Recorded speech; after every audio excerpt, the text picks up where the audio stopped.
A new episode of Harry's mental health series on Apple TV+ has dropped, entitled, A Path Forward. In the episode, Harry spoke to Robin Williams' son Zach Williams about their shared experience of losing a famous parent. Zach, 38, said he failed to properly grieve privately for a year and a half after his father ended his own life, self-medicated with alcohol to help deal with the loss, and developed post-traumatic stress disorder.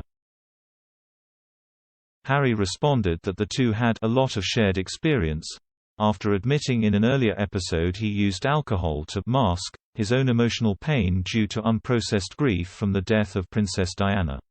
Harry also said in an earlier episode that he found himself wanting to do drugs, or indeed anything that made him feel less pain. Harry's drink and drugs revelation brought a new perspective to his teenage years, when he was caught drinking underage and smoking cannabis. At 16, he was drinking heavily at a local pub called the Rattlebone Inn and took drugs in the grounds of Highgrove over a 2-month period, the News of the World reported at the time. Zoe Griffin, editor and founder of LiveLiveAVIP.com, told the Netflix documentary, The Royals, that Charles went mental and was fuming when he found out about the substance abuse. He decided that a day in a rehabilitation center might serve to show Harry the dangers of drug use. Ms. Griffin said, "When Prince Charles heard the news, he went mental. He demanded that Prince Harry went to a rehab clinic to talk to other people who had drug addiction just to make sure he never progressed beyond cannabis."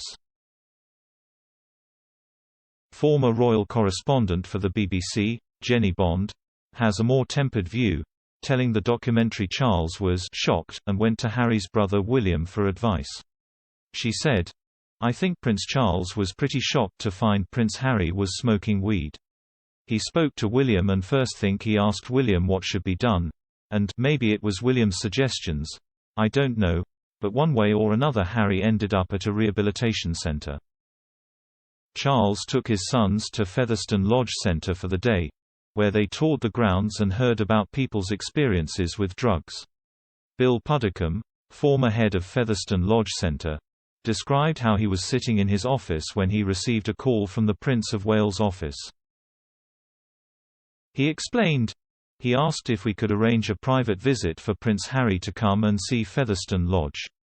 There was no press involvement.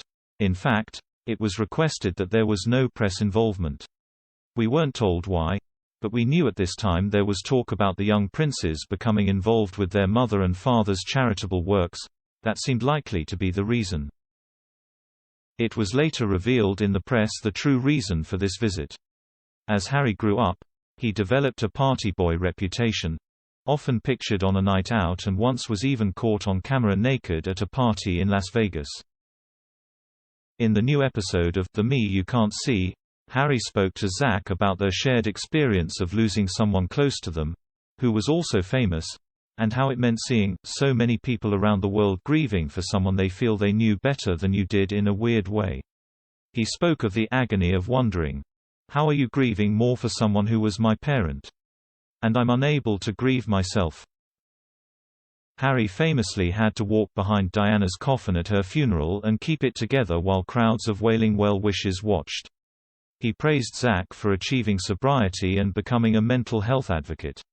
He said, "To be able to reject that addiction and focus so much on your own growth, learning and healing in the process while helping so many other people, full respect, man. I think it's remarkable."